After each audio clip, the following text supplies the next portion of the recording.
song. Hello, my name's Kaleem Aftab. I'm Director of International Programming at the Film Festival. It's always a pleasure to welcome so many of you to the festival. I hope you're having a good time.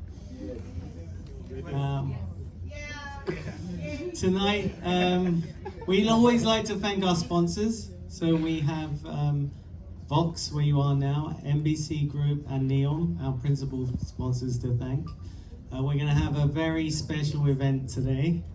We also have lots of great Indian and Pakistani films at the festival, including Kill tonight, Lapata Ladies, In Flames, Wakri. You can all go and enjoy the absolutely amazing new cinema. Today, we're going to have the wonderful Imad Iskandar, who's going to host the Q&A, and he has a special guest.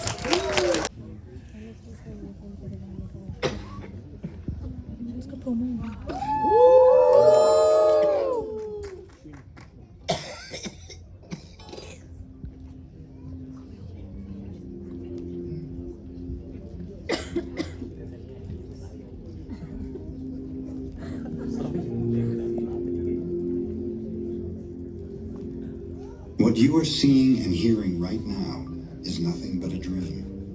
You're dreaming right now in this moment. Hope you guys are sitting tight. It's a very special moment for me, for the Red Sea Film Festival, International Film Festival. To have a person that I'm going to introduce next, who has been one of my favorite artists for the last 2 decades. 2 decades of work. And we all have seen her evolving from a fresh talent to one of the best and well-known actresses in India. She won awards in roles like in films of Jab Tak Hai Jaan, Ek Tha Tiger, Zero, New York, Namaste London, and these are just few films. She also starred in Doom 3, Zindagi Na Milegi Dobara. And soon she'll be appearing in Merry Christmas, which I'm one of the few lucky people who actually watched the film. And this is lucky enough for all of us to have her here. So without any further ado, it's my great honor to present the incredible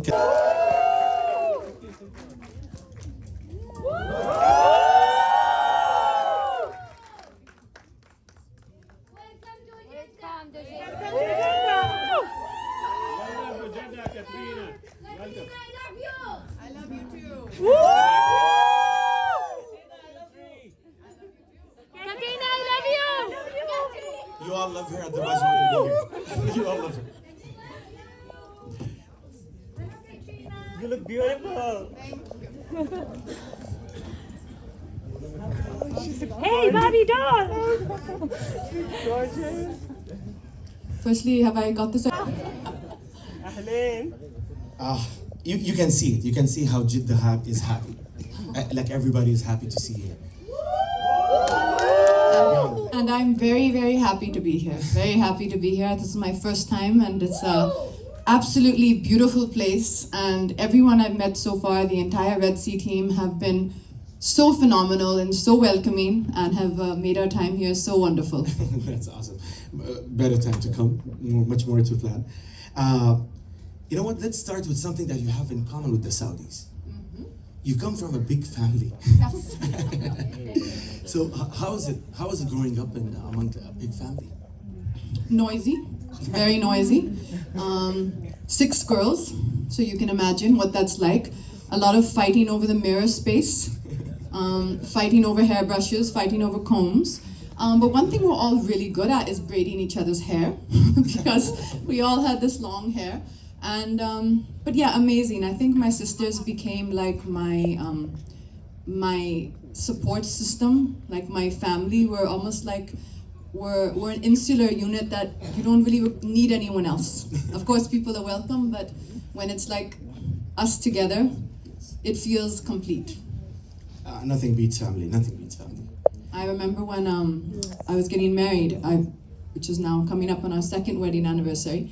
And COVID, we were trying to get married we were trying to plan our wedding just as, the world was opening up. Like many people, we had to wait for, for the lockdowns to be lifted so that we could have a wedding with all of our families there. And all that I was keeping my fingers crossed for is that my entire family had to be there from all the corners of the world, which we managed, so that was wonderful. Yes. That's actually good. An obvious question that comes to mind, how did you break into the, how supportive was your family, your parents? I think my mom, if she's always taught us one thing, it's that just to be fearless. If you have a dream, she will encourage it.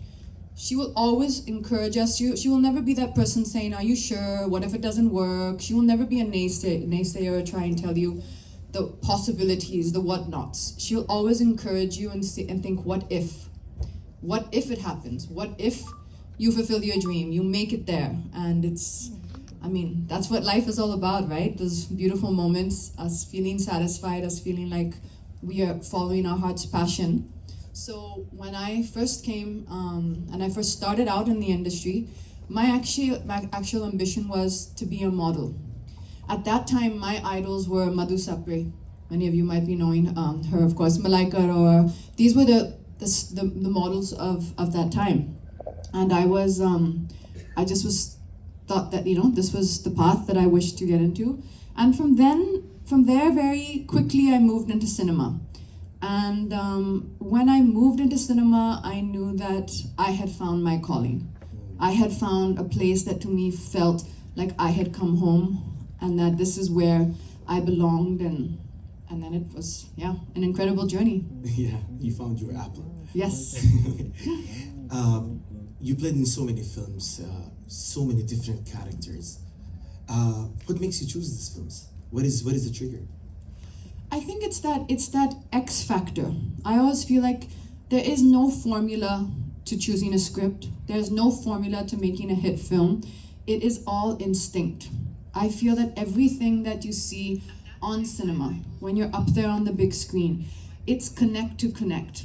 I have a feeling, and I've always believed this, that when an actor is in front of the camera, their energy translates and reaches the audience who sit in the cinema. And I really do believe that. How you are when you stand in front of the camera is what will eventually reach the audience when they watch the movie. So I've always operated from a philosophy that if this movie inspires me, that I have to be on the set, then that is what I will do. That is the movie I will choose. I aim and I strive to be part of good films.